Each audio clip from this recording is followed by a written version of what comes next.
Welcome back to TV5 News at 9. It's now time for Aging in Style with Vitale Wealth Management. And joining us this morning is President and owner Joe Vitale. Joe, it's good to see you. Good morning, Sarah. How are you? Good. How are you? Good. Good. And don't forget to get Joe's newsletter, Financial Vitals. It has everything you need to know for market trends and financial news. Just scan that QR code right there on your screen to get more information on today's topic. So today's topic is smart money moves for retirement planning. So Joe, tell us, do you still think it's a good idea for people to take their workplace retirement plan, 401k and Roth, and how much is the right amount? Usually it's a great idea, especially if they have the match. A lot of them are going to give you a free match, whether it's 3% or 6%. That's free money. You can't let that go. Right. So, right, anytime they're giving you free money, you're going to maximize it. Now, another scenario is, I think my daughter, she was working at a hospital, and her income is low, so she goes, I'm going to do 401k. Well, why? We're in a very low tax bracket. Do they have a Roth option? And they did. So I'm like, maximize the Roth. It's all going to grow tax-free. You're young. It'll grow tax-free forever. So depending on the age and depending on what we need to accomplish and depending on the tax bracket, we're going to look at how much we're going to put in 401. Do they have a Roth option? Because even though the 401k is really the greatest place to save in the wealth that we're finding, is how much what we're going to have an issue is taxes in retirement. How we're going to mitigate that if everything we have is all taxable in retirement? We need a tax-free bucket of money. So if we can start right now and have that, and it can grow, we've got the time value of money, that's just going to give you so much more tax-free money in retirement. It's going to be awesome. And Joe, tell us, why is this important for people to update the name or update beneficiary? You know what you find a lot of time is you might have old life insurance policies, old IRAs. Well, guess what? There's different marriages, right? There's divorces, unfortunately. People die. Some people still have their mom and dad from a policy they had 40 years ago, and they've been gone for a long time. You know, what about your wife? So what we like to do is we can always do beneficiary reviews in our office where we'll say, bring it in. We'll review it, see what we need to do, especially do you have a trust? You know, make sure your powers of attorney in place, your trusts are in place. We look at the whole plan to make sure that we're optimizing it, because a lot of times too, when you look at IRAs or 401ks, you want that money to go directly to your spouse or to your kids, because they can stretch it. Your spouse gets lifetime as her own or his own, but the kids have a 10-year window. But if you don't have it like that, you know, you might have it go into a trust, which is great, but it could be all taxable. So doing the reviews, we can optimize it, making sure we're finding the best strategy possible as well. Yeah. And Joe, should everyone do the max? We kind of touched on this a little bit. Should everyone do the max to get the most out of their contributions? They should really do the max if they can. Now, another part of that is this. What if they have a lot of debt, right?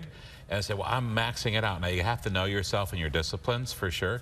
What if you're maxing it out and you're putting 15% or 16%, but if you only put 5 or 6%, got the match, take that other 10% and pay down debt? Smart. If you have the discipline to do that, that's what you should do, especially at 6-7% debt. You need to pay that off. So a couple of my clients that we're working with right now, we're looking at their debt situation and we're saying, listen, let's just take this money, roll that. It's like the Dave Ramsey, you know, snowball effect, right? Snowball this one, pay this one off, pay this one off.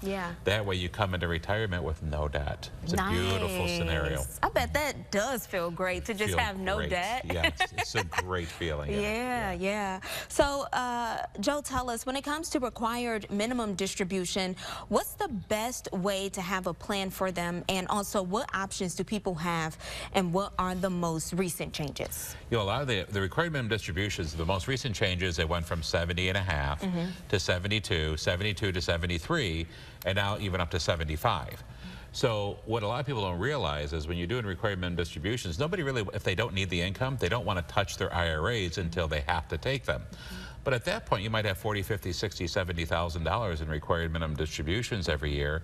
Your Social Security is going to be taxed the whole time, and you could have done something differently. So some strategies would be, you know, taking it a little bit earlier and let you have, you know, and then doing qualified charitable distributions, making sure it goes to the church or charity of your choice. By doing that, you don't pay tax on it. You can do up to $100,000 a year for those who have a lot that really need to kind of burn down. But if you have if you're using your required minimum distributions to live on, it's really not a big deal because you're still going to be in a lower tax bracket. But if it's more than you need, we have to look at strategies. Other strategies would be, what are we doing for long-term care? Are we taking care of long-term care? What about estate planning, right? You might say, well, I'm going to leave all this to my kids, whatever's left, I really don't care. I'm going to use it all. Well, great, use it all. I'll help you bounce your last check if you want to. But most people don't, okay? And if we're going to leave something to the kids, let's make sure it's tax-free if we can. Let's do some legacy planning. So that's what a lot of times that required minimum distribution can be used to fund a tax-free legacy, a long-term care tax-free strategy. There's tax-free ways, so you're going to pay tax on it, but let's flip it into something that can grow tax-free. Joe, you always do all the thinking for us. That's my job. That's what I do. That's what I'm here for.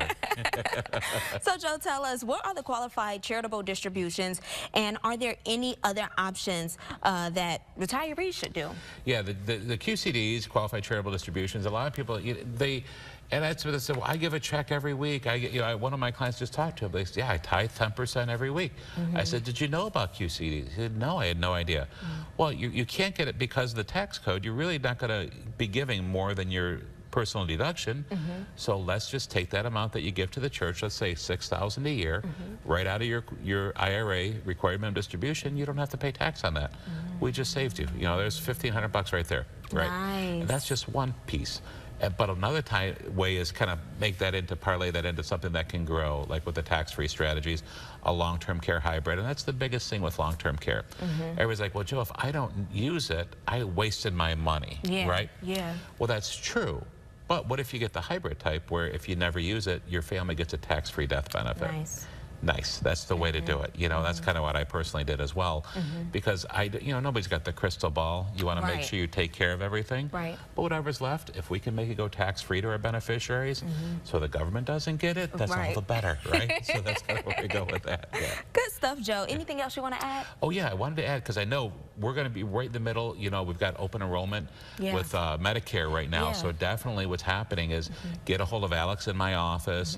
Alex will walk you through. There's a lot of changes with Medicare coming up right now. So he'll talk about all the changes. He'll help you with all that. But call our office, tell him about information on Medicare changes and how he can help. He'll be glad to help you with all that. Yeah, good stuff. Well, Joe, it's always great to see you. Thank you so much. My pleasure, Sarah. Thank you. Yes, of course. And before we go, don't forget to get market updates and more through Joe's newsletter, Financial Vitals. And if you want more information, which I'm sure you do, on today's topic, just head on over to the Aging and Style page on our website, WNEM.com.